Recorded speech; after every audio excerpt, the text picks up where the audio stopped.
कि प्लेट जो ये चारों साइड से हैं, इसका जब उसने अध्ययन किया, किसने? स्वेस ने, तो पाया कि ये जो प्लेट बना हुआ है ऊपर का 0 से 60 तक, इसमें सिलिकॉन का नाम सुने हैं, और एल्युमिनियम से मिलकर के ये बना हुआ है। इसलिए इन दोनों को इकट्ठा जोड़ दोगे तो इसको पढ़ते हैं सियाल। क्या पढ़ते हैं? सियाल। तो 0 से 60 किलोमीटर तक का जो ये मोटी प्लेट है, इसका नाम स्वेस ने क्या रख दिया? सियाल। तो ऊपरी भूपर्पटी को दूसरा नाम से किस नाम से जानते हैं? सियाल के नाम से भी जानते हैं। क्यों जानते हैं? क्योंकि ये सिलिकॉन और एल्युमिनियम की इसमें अधिकता होती है। क्या मैं अपनी बात समझा पा रहा हूं? अच्छा, अब देखो 60 से लेकर के 1200 तक, ये कहां तक है? 0 से 60 तक। ये कहां से कहां तक है? 60 से 1200 किलोमीटर तक के जब चट्टानों का उसने अध्ययन किया। अब ये अंदर जाके थोड़े अध्ययन किया था, जैसे भूकंप ज्वालामुखी वगैरह आता है तो अंदर से जो आता है उसी को ऊपर में स्टडी करना। इसमें इन्होंने पाया कि सिलिकॉन और मैग्नीशियम की मात्रा बहुत ज्यादा है। इसी को इकट्ठा उन्होंने क्या कहा? सीमा। तो दूसरा प्लेट क्या हो गया? सीमा। सीमा कहां से कहां तक है? 60 से 1200 तक। समझ रहे हैं? और 1200 से लेके कहां तक? केंद्र तक। जब इसकी स्टडी की गई तो इसमें पाया गया कि निकेल और आयरन की मात्रा क्या है? बहुत ज्यादा है। आयरन समझते हैं? लोहा। इनको मिला के पढ़ दोगे तो क्या हो जाएगा? नीफे। इसलिए इनको नीफे कहा जाता है। और लोहा की उपस्थिति यहां पर है, इसी के कारण पृथ्वी के अंदर चुंबक का गुण होता है। देखते हो पृथ्वी हर चीज को अपनी तरफ क्या कर लेती है? खींच लेती है। पृथ्वी क्यों आकर्षित कर लेती है? इसके पीछे कारण है पृथ्वी के पास चुंबकीय गुण है। चुंबकीय गुण क्यों है? क्योंकि पृथ्वी के कोर के अंदर में आयरन, लोहा की उपलब्धता है, और वो काफी लंबे टाइम से बंद रहते रहते वो क्या हो गया है? चुंबक बन गया। समझ रहे हैं? तो ये पृथ्वी को 3 हिस्से में बांटा किसने? स्वेस ने। उसका नाम क्या क्या दिया? सियाल, सीमा और निफे। कहां से कहां तक है? समझ रहे हैं? अगला एक और विचारक आए जिनका नाम है ऑर्थस होम। ऑर्थस होम्स। इनका नाम क्या है? ऑर्थस क्या? होम्स। ऑर्थस होम्स नाम का एक विचारक आया जिन्होंने पृथ्वी को, पता है, मात्र 2 ही भाग में बांटे बस। उन्होंने क्या किया सो देखिएगा। किन्होंने? ऑर्थस ने सियाल समझ गए, जो स्वेस ने बताया था, प्लस सीमा भी किसने बताया? स्वेस ने बताया। इन दोनों को जोड़ करके उन्होंने कहा कि ये भूपर्पटी है। लेकिन ये किसके हिसाब से? ऑर्थस होम्स के हिसाब से। उन्होंने कहा कि ये भूपर्पटी है, और बाकी जो अंदर का हिस्सा बचा है इसका उन्होंने नाम रखा अंधः या अधः अस्तर। अधः अस्तर इसका नाम दिया, जिसका इंग्लिश नाम है सबस्ट्रेशन या सबस्ट्रेटियम भी आप कह सकते हो। ठीक है, सबस्ट्रेटम, या आप इसको क्या कह सकते हो? अधः अस्तर। अधः अस्तर किसको कहा उन्होंने? आंतरिक हिस्सा को।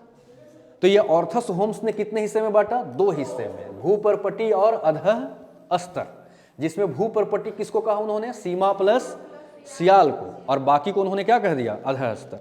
अगला एक और समझिएगा, उसके बाद हम कहेंगे कि हाँ लगता है आपकी बात हो गई। वो है, उसका नाम है आरे डैली। एक और विचारक आया बांटने वाला जिसका नाम है आरे क्या? डैली। देखिए आरे डैली ने जो है वो पृथ्वी को 4 भागों में बांट दिया अंदर से। ये मान लीजिए पूरा पृथ्वी है, पूरा पृथ्वी है। तो इन्होंने क्या किया? 0 से लेकर के 80 किलोमीटर तक, 0 से मतलब ऊपर से लेकर कहां तक? 80 किलोमीटर तक चारों साइड से काट लीजिए पृथ्वी को। तो 0 से 80 किलोमीटर तक को इन्होंने कहा लिथोस्फीयर। लिथोस्फीयर ये दिल्ली का है। लिथोस्फीयर 0 से 80 तक लिथोस्फीयर, और 80 से 350 तक। क्या मैं बातें समझा पा रहा हूं? 80 से लेकर के कहां तक? 350 तक को इन्होंने कहा स्टेनोस्फीयर। स्टेनो क्या? स्फीयर। स्टेनोस्फीयर कहां से कहां तक? 80 से 350 तक, और 350 से लेकर के 1200 तक। समझ रहे हैं?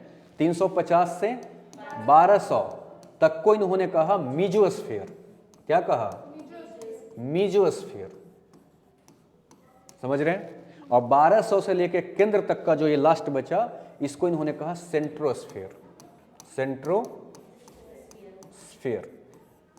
समझ रहे हैं, ये पृथ्वी के आंतरिक संरचना, समझ रहे हैं। तो पृथ्वी के कुछ हिस्सा ऊपर से क्या है, ठोस है, तो कुछ कहीं कहीं द्रव्य है। इसका कारण तापमान की मात्रा जहां अधिक पड़ गई और दाब कमजोर पड़ गया वहां वो गल गया। कहां कहां गला है वो समझाऊंगा, गल गया।